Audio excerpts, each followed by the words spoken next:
the freshman men's basketball team. Those days, colleges didn't allow freshmen to play varsity. It was supposed to give them a year to kind of get used to the academic part of the college.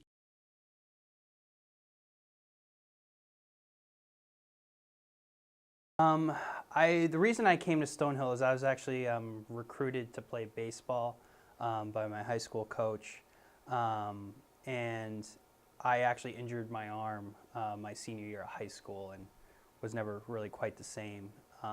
But I still got here, and I didn't end up playing baseball, but I still love the college. So. I had an older brother 3 years ahead of me who had, through his own sort of explorations, had decided to come to Stonehill.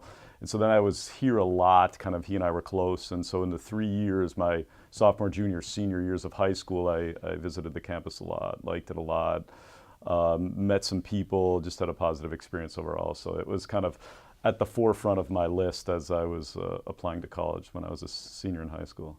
The tight-knit community, small communities, makes it easier to develop relationships here, and I really feel, you really feel like you're taken care of here. I have a unique reason for coming to Stonehill. Nobody else in the history of the college has the same reason.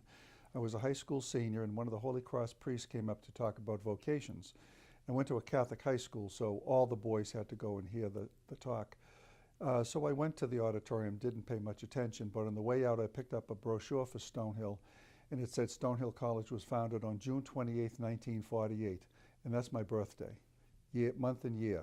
So I said, I got to go see this place.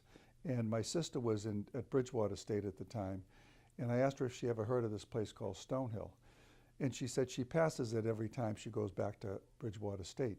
So she took me down one day, and I grew up in the city, and I grew up in the projects, and I got to Stonehill, and of course in those days there were very few buildings on campus. There was one dormitory, O'Hara Hall, but I just fell in love with the campus, the hills and the green grass and the ponds, and that mansion on the hill was just so impressive. So that's why I came to Stonehill.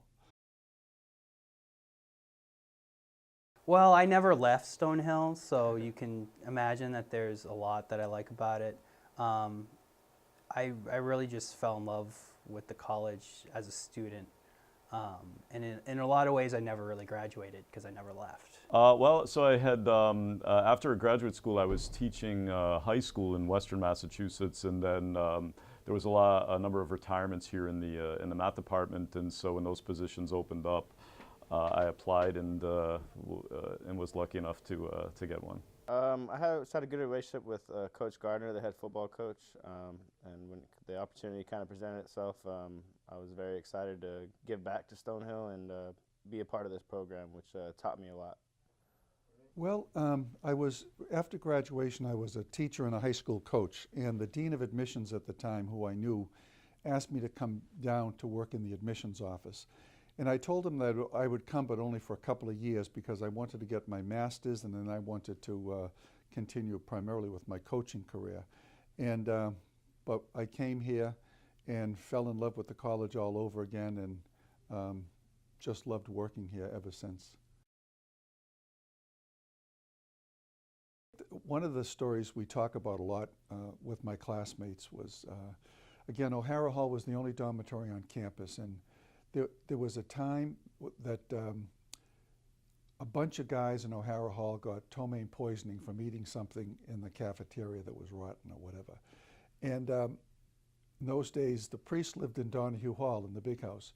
And we decided to protest the quality of food we were getting. So we took our trays and marched up the hill and put our trays on the lawn in front of Donahue Hall and chanted, "We want priest food, we want priest food."